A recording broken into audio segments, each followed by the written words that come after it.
The Nikon Z9, but a little bit smaller. This is Nikon's latest camera, the Nikon Z8. So the Nikon Z8 is actually very similar to the Z9, almost identical in fact, only this camera has been designed to be a bit more affordable and more compact. Of course, making the camera more compact does mean that there are a few features missing from the Z8 that were in the Z9. I'm going to go through them, well, now. Now when you compare the two models, the most distinct thing is that the Z9 is significantly bigger and bulkier in comparison to the Z8. The Z9 basically has an inbuilt grip on it, which allows for more vertical control when you're doing your shooting. The Z8, of course, has removed this and it has made the camera significantly lighter by about 430 grams.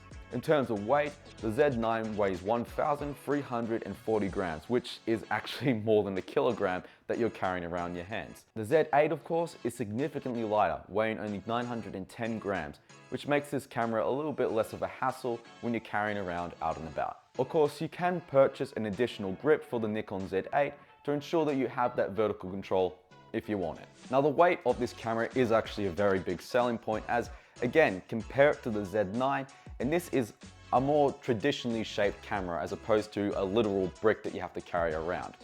Now, some people are used to the Z9, but if you want something that you can more run and gun with, I'd recommend reaching for the Z8. Now the Nikon Z9 has unlimited video recording, whereas the Z8 doesn't have unlimited video recording.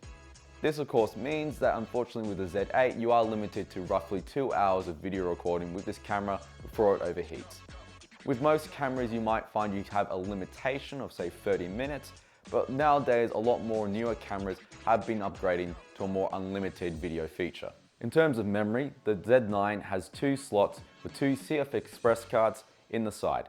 This means that you're able to record at a higher speed. Unfortunately though, the Z8 only has 1 CF Express card, but it does have another slot for the SD card. Meaning that instead of having 2 CF Express card slots in your camera, you have 1 CF Express card and 1 SD card slot. Honestly, having an SD card slot is fairly welcome as sometimes you don't necessarily have a card reader to carry around with you to read the CF Express cards. And if for whatever reason you're running low on CF Express cards, the SD cards are much easier to find and grab a hold of. With that said, if you want to make the most of the high-speed shutter on this camera, I do recommend using a CF Express card as it really does help with the performance of this camera. Another difference with these cameras is that they do use 2 different batteries. The Z8 uses an ENLISC battery and can shoot up to 330 shots.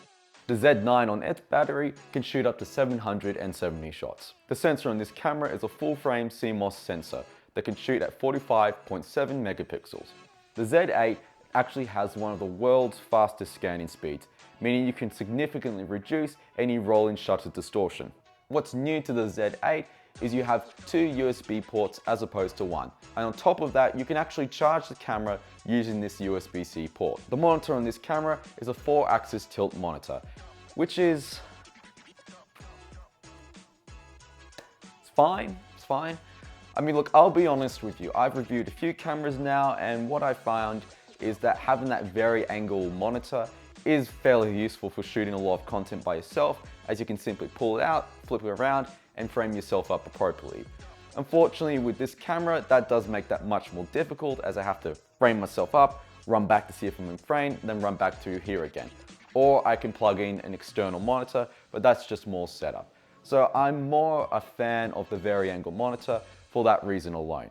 But with that said, what I do find with a vari-angle monitor is often if you say holding the camera at a low angle and you need to flip the screen up just to sort of angle it so you can see what's on the screen while still having the camera at a very odd angle, this can be a bit more cumbersome as now with a vari-angle screen I have to pull it out and flip the screen up. At least with a 4-axis tilt monitor, this is much easier, as if I hold the camera at a low angle, I can simply flip the screen slightly and see what I need to see. So with that said, I would say that the 4-axis monitor is a lot more practical if you're someone that works purely behind the camera and don't necessarily need to worry about framing yourself up. The tilt screen also includes a vertical orientation, which basically means that provided the camera is tilted to the side, you can play back and preview images in a portrait format. For in the dark situation, you also have an option for button illumination. In addition to all this, the camera is splash proof, dust proof, and can operate within -10 degrees Celsius.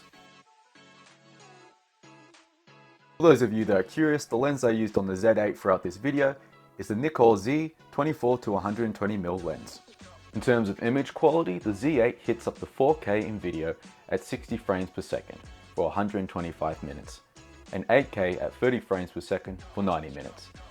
As I noted before, this video doesn't have unlimited video recording, but unless you're doing long form interviews like seminars or events, you're unlikely to need to shoot for longer than 2 hours straight. The Z8 is also able to shoot in several popular formats that are really a colorist's best friend. The three main formats are Nikon RAW, which maintains the most information for your video, ProRes 422, a more compressed and visually lossless format designed for video that shoots up to 8K, and the video camera standard H.264 or H.265.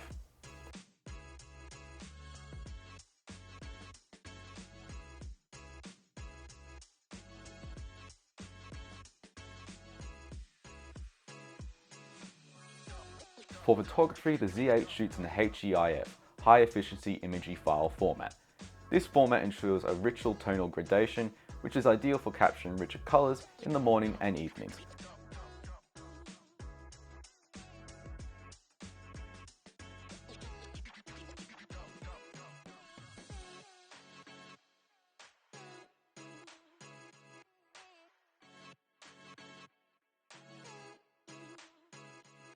If you're looking to capture a more precise moment in the image, the Nikon Z8 also has pre-release capture of up to 120 frames per second.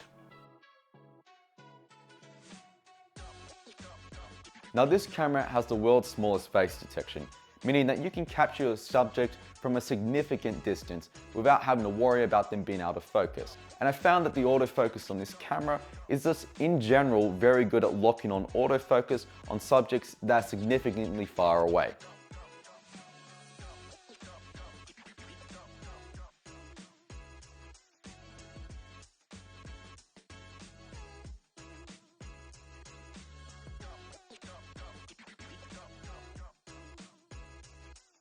Now something that's new to the Z8 that isn't actually included in the Z9 is that this camera has autofocus detection for planes. Now where I was at the time, planes were fairly far away, but what I was impressed by is that this camera really did lock onto the plane. Didn't matter how far away it was, and it kept a very sharp and crisp focus. While yes, it is easy to lock focus onto an object that is in a largely empty background, what I found is that as soon as the frame had some foreground introduced into it, the camera still managed to maintain sharp focus on the plane. So if you're into plane photography, this is probably your go-to camera. Well, I found the Z8 to be a very fast performing camera. It could capture shots incredibly quickly, and on top of that, it also shot a great deal of high quality footage. Now the Z8 basically is the Z9, but a lot more compact. And honestly, if you just want the performance quality of the Z9, I really don't think you're losing a lot by going to the Z8. Maybe the little grip, but you can buy a detachable grip and attach it to the camera if you absolutely need it. This camera also does have a lot of cool features in it, but I did find that a lot of them were very much tucked away in the camera, and I had to spend quite a bit of time with this camera to figure out those features. So while this camera can do a lot, for the more unique and funky features, you do have to practice with this camera a bit. If you want a camera that can operate incredibly quickly, but don't necessarily want something as pricey and as bulky and heavy as the Z9, fortunately you do have the Z8, which is a lot more compact and a lot more price efficient. But tell me, what do you think of the Z8? Do you have a Z9 and are considering using the Z8? And if so, why?